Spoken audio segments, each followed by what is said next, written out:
अस्सलाम वालेकुम, welcome to my रिस्टन। उम्मीद है आप सब बिल्कुल खैरियत से होंगे और ज़िंदगी को भरपूर तरीके से एंजॉय कर रहे होंगे। किसी भी चीज़ की हिफाजत के लिए, जैसे फॉर एग्जांपल अगर हमने अपने घर की हिफाजत करनी है तो उसके लिए हम क्या सेफ्टी मेजर्स लेते हैं कि हम उसकी एक बाउंड्री वॉल बनाते हैं या एक फेंस हम बनाते हैं जिससे हमारा घर एक तरह से सेफ हो जाता है, सिक्योर हो जाता है। एंड एवरीबडी नोज कि ये इस घर की बाउंड्री वॉल है और इसके अंदर कोई भी विदाउट परमिशन एंटर नहीं हो सकता। इसी तरह से अगर हम कोई भी प्रोडक्ट लेके आते हैं, जैसे अगर हमने कोई इलेक्ट्रॉनिक्स ली है तो उसके साथ एक मैनुअल दिया जाता है जिसमें डूज एंड डोंट्स लिखे होते हैं कि अगर आपने इसकी सेफ्टी करनी है, इसको आपने फॉर लॉन्ग टर्म चलाना है तो इसको आपको ध्यान से रखना है और इसके लिए ये डूज एंड डोंट्स हैं, आपने इन पर अमल करना है। इसी तरह से अगर हमने अपने कपड़ों की हिफाजत करनी है, कोई भी हम कपड़े लेकर आते हैं तो उसके ऊपर भी आप देखें टैग लगा होता है और उसके ऊपर डूज एंड डोंट्स लिखे होते हैं, प्रिकॉशनरी मेजर्स होते हैं कि आपने ये करना है और ये नहीं करना। इससे आपके कपड़े हिफाजत में रहेंगे, सेफ रहेंगे, लॉन्ग टर्म चलेंगे। ठीक है, सो किसी भी नॉन लिविंग थिंग को देख लें या लिविंग थिंग को देख लें, हर किसी के लिए डूज एंड डोंट्स हैं जिन पर हम एक्ट अपॉन करते हैं ताकि वो सेफ रहे। इसी तरह से हम इंसान जो है, हमारी कोई लिमिट नहीं है, हमारी क्या कोई बाउंड्रीज नहीं है, ऐसा नहीं है। अगर हम चाहते हैं कि हम अपनी हिफाजत करें, हर तरह की हिफाजत, अपनी इज्जत की हिफाजत, अपने सुकून की हिफाजत, अपने जहनी सुकून की हिफाजत, अपनी ज़िंदगी की हिफाजत, तो उसके लिए हमें भी अपने सर्टेन डूज एंड डोंट्स ज़रूर बनाने चाहिए। कुछ अपनी लिमिट्स ज़रूर रखनी चाहिए दूसरों के लिए कि कोई दूसरा इन लिमिट्स को क्रॉस नहीं कर सकता। वो बहुत ज़रूरी होती हैं हमारी खुद की सेफ्टी के लिए और उनको हम कहते हैं बाउंड्रीज़। तो आज मैं आपसे बाउंड्रीज़ के ऊपर ही बात करूँगी कि होती क्या हैं और कितनी ज़रूरी हैं और क्या स्पेसिफिक बाउंड्रीज़ हैं जो कि हर किसी की लाइफ में ज़रूर होनी चाहिए। चलें जी, let's get started with today's video. और बैकग्राउंड में आप देखेंगे मेरे एक नॉर्मल डे का व्लॉग। हम लोग ना अक्सर दूसरों को खुश करने के लिए, उनकी मोहब्बत में अक्सर दूसरों को अपनी केयर शो करने के लिए, to show our love and support to them, हम उसमें ना बहुत कुछ वो भी कर जाते हैं जिसमें हम अपनी खुद की लिमिट्स भूल जाते हैं। लाइक हम एक तरह से ना खुद को डिग्रेड कर रहे होते हैं, हम खुद को डी वैल्यू कर रहे होते हैं और हम फिर बाद में ये कंप्लेन करते नज़र आते हैं कि अगला इंसान हमें वो वैल्यू नहीं देता जो हम डिज़र्व करते हैं, या हमें उतनी रिस्पेक्ट नहीं देता, या हमें डिसरिस्पेक्ट करता है। इसमें अगले इंसान का एक्चुअली कोई कसूर नहीं होता, कसूर आपका खुद का होता है क्योंकि आपने खुद को बहुत ज़्यादा डिग्रेड कर दिया होता है, खुद को आपने खुद ही डी वैल्यू और डिसरिस्पेक्ट किया होता है, जिसकी वजह से लोग तो ऑब्वियसली करेंगे। तो आप खुद को कैसे ट्रीट करते हैं ना, वो बहुत ज़रूरी है क्योंकि लोग भी आपको उसी तरह से ट्रीट करते हैं जिस तरह से आप खुद को ट्रीट करते हैं। ये जो सर्टेन बाउंड्रीज़ है ना, अपनी कुछ हदें मुकर्रर करना, अपनी कुछ हदूद मुकर्रर करना, वो बहुत ज़रूरी होता है दूसरों के लिए। अगर आप अपनी कोई हदूद नहीं रखेंगे, कोई बाउंड्री नहीं होगी, आपकी कोई लिमिट नहीं होगी, तो हर कोई आपको आके जो जिसके मुँह में आएगा कह के चला जाएगा, जिसका जो दिल करेगा, जब दिल करेगा आपको कह देगा, आपसे कोई भी काम निकलवा लेगा और जब किसी का दिल करे आपको डिसरिस्पेक्ट करके चला जाए, आपकी इंसल्ट करके चला जाए। तो आपने अपनी सेल्फ वर्थ खुद शो करनी है। अच्छा, इन रियलिटी हमारे दीन ने, असल में अल्लाह ताला ने हम इंसानों को बनाया है तो हमारी हदूद, जैसे किसी भी चीज़ की जब प्रोडक्ट की मैन्युफैक्चरिंग होती है तो उसके साथ ही उसके precautionary measures, dos and don'ts बता दिए जाते हैं। तो अल्लाह ताला ने भी मैनुअल के साथ इंसान को भेजा है। जो कुरान पाक है इसमें अल्लाह ताला ने डूज एंड डोंट्स ही बताए हैं। हर इंसान को अल्लाह ताला ने उसकी हदूद बताई हैं। अल्लाह ने बताया है कि हम किसी को भी ताना नहीं दे सकते, हम तंज नहीं कर सकते, हम झूठ नहीं बोल सकते, हम उसकी पीठ पीछे उसकी बुराई नहीं कर सकते, हम लेग पुलिंग नहीं कर सकते, लेकिन हम फिर भी हमारा जब दिल करता है, जिस टाइम दिल करता है, जो दिल करता है, हम दूसरे के मुंह पर कहकर चले जाते हैं। जब दिल करता है दूसरे को इंसल्ट कर देते हैं, जब दिल करता है डिसरिस्पेक्ट कर देते हैं। सो आपको अपनी हेल्दी बाउंड्रीज और रिजिड बाउंड्रीज एस्टैब्लिश करना, सेट करना बहुत ज़रूरी है। अच्छा, हर कोई अपनी नेचर के अकॉर्डिंगली, अपना वे ऑफ लाइफ के अकॉर्डिंगली हर किसी की बाउंड्रीज डिफरेंट होती हैं। अब आप जो भी अपनी बाउंड्रीज सेट करते हैं, इट्स अप टू यू। मैं आपके साथ शेयर करूंगी बेसिक बाउंड्रीज जो कि हर किसी की लाइफ में होनी चाहिए और ये बहुत ज़रूरी है आपकी सेल्फ रिस्पेक्ट के लिए, उसकी मैं बात करूंगी। फर्स्ट ऑफ ऑल, अगर आप किसी भी जगह पर अनइनवाइटेड हैं तो वहाँ पर मत जाएं। किसी भी जगह पर, किसी भी गेट टुगेदर में, फंक्शन में, इवेंट में अगर आप डायरेक्टली इनवाइटेड नहीं हैं तो हरगिज़ मत जाएं। बाज़ औक़ात ऐसा होता है कि हम अपनी सिस्टर के साथ, अपनी मदर के साथ, अपनी फ्रेंड के साथ या किसी के साथ भी, अगर वो किसी इवेंट पे जा रहा है या जा रही है तो वो हमें कह देते हैं कि चलो आओ तुम भी हमारे साथ चलो, और हम उनके साथ चले जाते हैं। बट आप अगर इन्वाइटेड नहीं हैं, आप ऐसी जगह पर मत जाएं, वहाँ पर सिर्फ आप बिन बुलाए मेहमान के तौर पर जाने जाते हैं, believe me. So never go to any event और एनी गैदरिंग और anywhere if you are not invited. उसके अलावा सेकेंड वेरी इंपॉर्टेंट कि अगर आपको किसी भी इवेंट पर या कहीं पर भी आपको इन्वाइट तो किया है बट आपको लेट इन्वाइट किया है, लाइक 11th आवर में आपको इन्फॉर्म किया गया है, वहाँ पर भी मत जाएं। जैसे बाज़ औक़ात कोई भी जैसे शादी है या कोई फंक्शन है या कहीं गेट टुगेदर हो रही है तो अक्सर ऐसे होता है ना कि हो मुझे तो बिल्कुल याद ही नहीं रहा तुम्हें बुलाना, सो सॉरी मैं इतने कामों में भूल गई, मेरे बिल्कुल माइंड से स्किप हो गया। तो अगर ऐसा कोई सीन है ना तो भी आप मत जाएं। मुझे याद है कि मेरी एक कहने को ही एक फ्रेंड थी, तो उसका जो है ऑल्दो उसकी जो शादी की प्रिपरेशन है उसमें बहुत ज़्यादा उसने मेरी इनपुट ली और बहुत ज़्यादा जहाँ उसको हेल्प मेरी चाहिए थी आई वॉज देयर। बट मैं उसकी मदर से मेरी एक दिन मुलाकात हुई, मुझे पता था कि उसकी शादी होने वाली है बट एग्जैक्ट डेट मुझे भी नहीं पता थी। तो एक दिन मेरी उसकी मदर से मुलाकात हुई और उन्होंने मुझे कहा कि आप आ रही हैं ना कल मेहंदी के फंक्शन पे, एंड आई वाज लाइक कल मेहंदी है, मुझे तो पता ही नहीं है। सो मैंने अपनी फ्रेंड को ना ही कांटेक्ट किया ना मैंने उससे पूछा, शायद उसकी मदर ने जाकर उसको बताया। तो उसने फिर मुझे फ़ौरन ही रात में उसने मुझे कॉल की कि मैंने तुम्हें इन्फॉर्म नहीं किया था, मेरे तो ख्याल में मैंने तुम्हें बताया था। तो इस तरह से उसने मुझे बहुत ज़्यादा उसके बाद उसने मुझे इंसिस्ट किया, बट मैं उसके फंक्शन पर नहीं गई।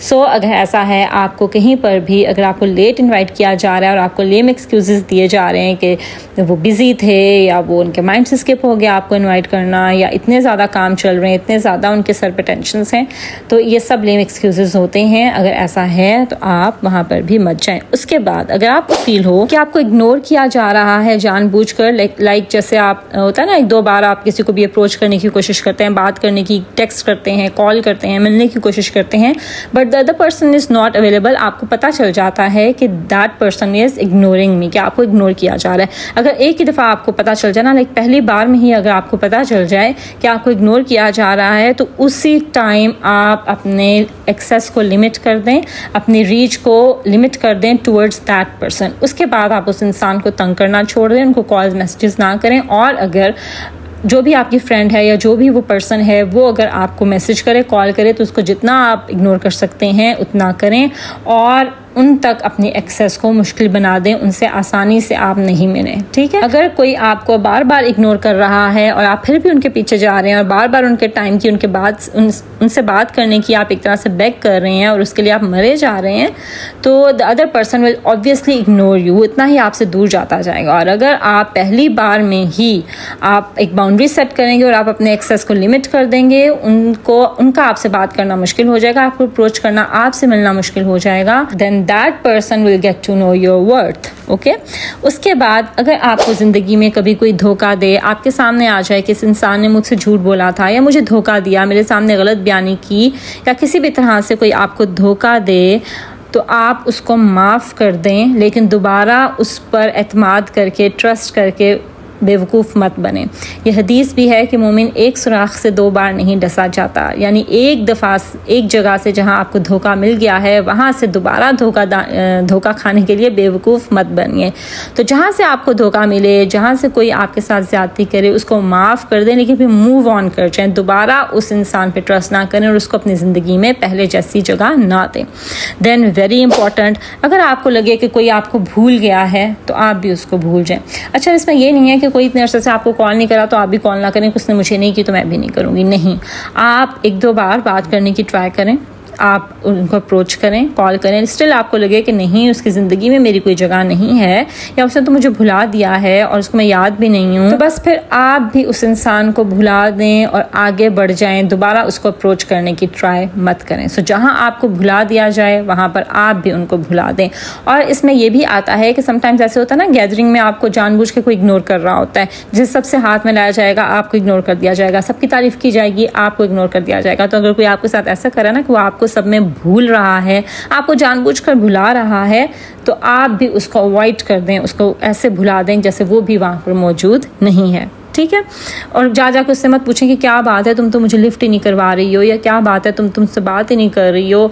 इस तरह की बात करने की ज़रूरत नहीं है। अगर आपको फील हो कि अगला इंसान जानबूझकर आपके साथ ऐसा बिहेवियर कर रहा है तो आप भी उसे भूल जाएं एंड मूव ऑन, ठीक है। उसके बाद जी वेरी इंपॉर्टेंट, अगर कोई आपकी इंसल्ट करे, आपके साथ बदतमीज़ी करे, आपको कमतर समझे, आपको हकीर समझे, अपने ऊपर काम करें, उसको अपनी सक्सेस से, अपने रिजल्ट से उसका जवाब दें। उस टाइम अपने अल्फाज उस इंसान पर ज़ाया बयान ना करें जो आपकी किसी भी तरह से इंसल्ट कर रहा है या आपको हकीर समझ रहा है या आपको समझ रहा है कि आप तो कुछ है ही नहीं, ठीक है। तो आप उस टाइम तो खामोश हो जाएं, उस टाइम खामोशी बेहतरीन जवाब है, हल्की सी स्माइल फेस पर और खामोशी, that is the best reply to that person. लेकिन जब आप अपने ऊपर काम कर रहे हैं और आपको पता है कि you will be successful one day, या आप उसको जो है अपनी कामयाबी से आप उसको दिखाएंगे या आप उसको करके दिखाएंगे, तो फिर आप उसको करके दिखाएं, और जब आप कामयाब होंगे या आप अपना गोल अचीव कर लेंगे तो वही उस इंसान के लिए बेहतरीन जवाब होगा। जैसे होता है ना, अक्सर हमें कह रहे होते हैं कि तुम ये किस काम में पड़ गई हो, तुम नहीं कुछ कर सकती, या ये तो बड़ा मुश्किल काम है, हर कोई करता है, तुम्हें कौन पूछेगा।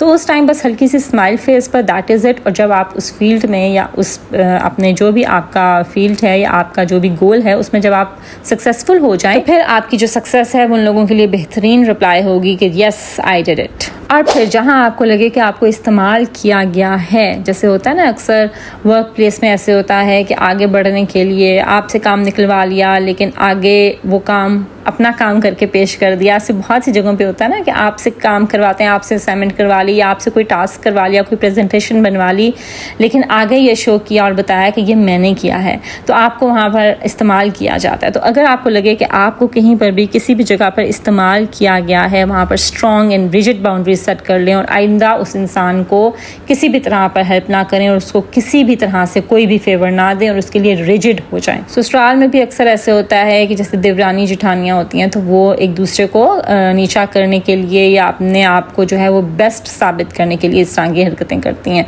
सो उस टाइम जो है ना उस इंसान के साथ आप रिजिड बाउंड्रीज अपनी जो है ना वो आप सेट कर लें। उसको आइंदा आपने उसके लिए कोई आपने सॉफ्ट कॉर्नर नहीं रखना उस इंसान के लिए, और उसको आपने ज़रा सा भी कोई फेवर नहीं देनी। उसके बाद अगर आपको लगे कि आपको इज़्ज़त नहीं दी जा रही, आपकी रिस्पेक्ट नहीं की जा रही, आपको डिसरिस्पेक्ट किया जा रहा है, तो वहाँ से खामोशी से इज़्ज़त के साथ साइड पर हो जाएं। उनसे बार बार बात करने की और उनके साथ मतलब उनके साथ आप टाइम स्पेंड करके खुद को खुद ही डिसरिस्पेक्ट मत करें। जहाँ आपको लग रहा है ना कि आपको डिसरिस्पेक्ट कर रहे हैं या आपको किसी भी तरह से इग्नोर कर रहे हैं, अवॉइड कर रहे हैं और आपको कुछ नहीं समझा जा रहा, या आपको कोई भी किसी भी तरह से जब उसके मुंह में जो भी आ रहा है आपको कह रहा है, तो आराम से उस गैदरिंग से, उस कंपनी से आप साइड पर हो जाएं, उस इंसान से आप साइड पर हो जाएं इज़्ज़त के साथ, और मज़ीद उसके साथ रहकर आप ख़ुद को डिवैल्यू मत करें। उसके बाद जी बहुत इम्पॉर्टेंट है, last but not the least, और ये बहुत ज़रूरी है, लर्न टू से नो, ना कहना सीखिए। देखिए बहुत बार ऐसे होता है कि हमारा अपना कोई बहुत ज़रूरी काम होता है, हमारी बहुत इंपॉर्टेंट कोई कमिटमेंट होती है, लेकिन उस टाइम हमें कोई काम करने को कह दे, कोई फेवर मांग ले, तो हम जो है ना उसका दिल रखने के लिए उसके प्यार में, उसकी केयर में हम वो कर लेते हैं और अपनी प्रायोरिटीज़ को साइड पे रख देते हैं। That is the biggest mistake that you do. आप कभी भी अपनी प्रायोरिटीज़ को दूसरों के लिए साइड पर मत करें। जहाँ पर आपको ना कह देना चाहिए वहाँ पर ना कह दें, स्ट्रिक्टली नहीं, पोलाइट वे में। जैसे फॉर एग्जांपल आपका फैमिली टाइम है ना, और उस टाइम अगर आपको कोई कॉल आ रही है आपके फ्रेंड की या कोलीग की या किसी की भी, और आपको पता है कि ये मेरा फैमिली टाइम है और इस टाइम जो है मैं कोई और एक्टिविटी नहीं करती हूँ, ये टाइम मैंने सिर्फ अपनी फैमिली को, अपने बच्चों को देना है, तो उस टाइम आप वो कॉल अटेंड ना करें। और जब आपकी दोबारा उनसे बात हो और अगर वो आपको कहें कि तुमने मेरी कॉल पिक नहीं की, तो आप आराम से उनको बताते हैं कि हाँ यार वो मेरा फैमिली टाइम होता है ना, इसलिए मैं उस टाइम किसी की कॉल पिक नहीं करती। तो इस तरह से आपने पोलाइट वे में आपने अगले को अपनी एक बाउंड्री बता दी कि आप फैमिली टाइम में आप जो भी हो जाए वो आपकी प्रायोरिटी है, आप जो भी कॉल आएगी आपका उसके लिए नो है और आप वो पिक नहीं करेंगे, आप बात नहीं करेंगे। इसी तरह से अक्सर वर्क प्लेस में ऐसे होता है कि आपने अपनी असाइनमेंट करनी होती है, आपने अपना कोई टास्क करना होता है और आपकी जो फ्रेंड है वो आपसे फेवर मांग रही होती है कि यार ये तुम कर रही हो ना, साथ मेरा भी कर देना प्लीज़, देखो थोड़ा सा काम है। तो उस टाइम आप कहते हैं नहीं यार मेरा यही काम है और मुझे जो है ना ये कंप्लीट करके मुझे अपना और काम करना है, या मुझे घर में टाइम देना है, मुझे घर जाना है, या मुझे ये काम करना है। तो उस टाइम ना आप बस दूसरों का दिल रखने के लिए आप उन एक अलग से एक और रिस्पॉन्सिबिलिटी या हेडेक ना ले लें, आप पोलाइट वे में नो कह दें। तो बहुत सी जगहों पर जो है ना वो आपका ना कह देना बेहतर होता है आपके अपने मेंटल पीस के लिए, आपकी जहनी और आपकी ज़िंदगी के सुकून के लिए। सो ना कहना सीखिए, हर बात पर जी हजूरी करना ज़रूरी नहीं होता। सो ये थी जी कुछ बाउंड्रीज़ जो कि मैंने आपके साथ सेट की। ये तो हर इंसान की ये बाउंड्रीज़ होनी चाहिए for their self worth, for their self respect. इसके अलावा आपकी सर्टन बाउंड्रीज़ होती होती हैं जो आप अपने लाइक्स और डिसलाइक्स के अकॉर्डिंगली आप अपनी बाउंड्रीज सेट करते हैं। जैसे एक छोटी सी एग्जांपल दे देती हूँ कि मुझे नहीं पसंद कि मेरे टम्बलर से या मेरे सिपर से या मेरी बॉटल से कोई मुँह लगाकर पानी पिए। मतलब मुझे ये हमेशा से ना मुझे ये मसला है कि मैं किसी कोई अगर मुँह लगा के पी ले मेरी बॉटल से तो मैं उस बॉटल को फेंक देती हूँ, मैं वो पीती नहीं उससे फिर पानी। सो मैं वर्क प्लेस पे when I was doing a job so everybody knew about it कि मारिया की बॉटल से जो है ना वो हम पानी नहीं पी सकते क्योंकि इसको ये पसंद नहीं है। So it was my boundary, मुझे ये चीज़ अच्छी नहीं लगती, ठीक है। तो इसलिए अनलेस और अनटिल कि किसी को बहुत प्यास लगी हो, मैं इतनी भी कोई बेरहम नहीं कोई किसी को पानी ना दूँ। हाँ, आप ग्लास में डाल के पी सकते हैं लेकिन आप मेरी बॉटल को मुंह नहीं लगा सकते। आप मेरी सिपर में स्ट्रॉ को आप आप मुंह से नहीं पानी पी सकते, आप ग्लास में डाल के आप पी लें, ठीक है। इस तरह से आप डिफरेंट बाउंड्रीज सेट करते हैं। जैसे आपकी अपने बच्चों से रिलेटेड सर्टेन बाउंड्रीज होती हैं। जब आपके बच्चे पैदा होते हैं तो आपकी बाउंड्रीज ये होती है कि हर कोई आके उसको चूमेगा नहीं, उसके फेस पर हाथ नहीं लगाएगा या उसको स्क्रीन नहीं दिखाएगा, उसके सामने फ़ोन नहीं लेकर आएगा। सो इस तरह से सर्टेन बाउंड्रीज होती हैं। फिर अपने रिलेशनशिप से रिलेटेड आपकी सर्टेन बाउंड्रीज होती हैं कि आपकी एज अ कपल ये बाउंड्री है, ये प्राइवेसी है और इसको कोई क्रॉस नहीं कर सकता। फिर आपके घर से रिलेटेड सर्टेन बाउंड्रीज होती हैं, ठीक है। फिर आप जब कहीं एज अ गेस्ट जाते हैं तो एज अ गेस्ट आप सर्टेन बाउंड्रीज अपने गेस्ट्स के लिए भी आपकी सेट होती हैं जो कि ऑब्वियसली सबको पता ही होती हैं, आपको कहने की ज़रूरत नहीं होती। सो हमेशा अपनी ज़िंदगी में सुकून के लिए ना सर्टेन बाउंड्रीज ज़रूर सेट करें। आपका अपने सुकून के लिए मैं कहती हूँ सबसे जो इम्पोर्टेंट चीज़ है वो बाउंड्रीज़ का सेट करना। जब आप बाउंड्रीज सेट नहीं करते ना, you are available to everybody any time and you are doing favour to everybody only because you care for them and you love them, तो दूसरे आपकी इस प्यार और मोहब्बत की बिल्कुल कदर नहीं करते। वो हमेशा आपको डिसरिस्पेक्ट करेंगे, आपको डीवैल्यू करेंगे और आपको वैल्यूलेस समझेंगे और आपको फॉर ग्रांटेड लिया जाएगा। So always set healthy boundaries. चलें जी, ये थी मेरी आज की वीडियो। आई होप कि मेरी आज की वीडियो से आपने कुछ ना कुछ ज़रूर सीखा होगा। अगर ऐसा है तो उसको ज़रूर लाइक कीजिए, फ्रेंड्स और फैमिली के साथ शेयर कीजिए और मेरे चैनल को ज़रूर सब्सक्राइब कर दीजिए। This is Maria signing off until my next video. अल्लाह हाफिज़।